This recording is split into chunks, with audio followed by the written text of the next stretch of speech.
Me ndeshjet e Gjiros së parë në fazën e play-offit dhe play-out këtë fundjavë, zyrtarisht ka filluar pjesa e dytë e kampionatit në ligën e parë të volejbollit në kategorinë e meshkujve. Në fazën e play-off, UGD Shtipi mundi Sushevën me rezultatin 3-0 në sete, ndërsa Rabotnički në cilësinë e Ventasit pësoi humbje nga Boreci me rezultatin 1-3 në sete. Ndeshja Strumica Universitetit e Tovës është anuluar. Tabelën kryeson UGD Shtipi me 34 pikë para Strumicës me 30 pikë dhe një ndeshje më pak.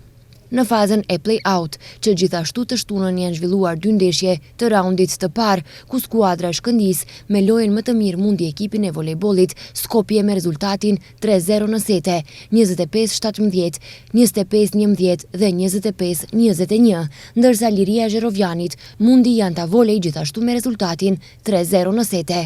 Ndeshja mes Makedonia Gjio dhe Vesna Probishtip është anuluar. Pas ndeshjeve të Gjiros së parë në fazën e play-out, kryesojnë Liria dhe Shkëndija me nga 17 pikë.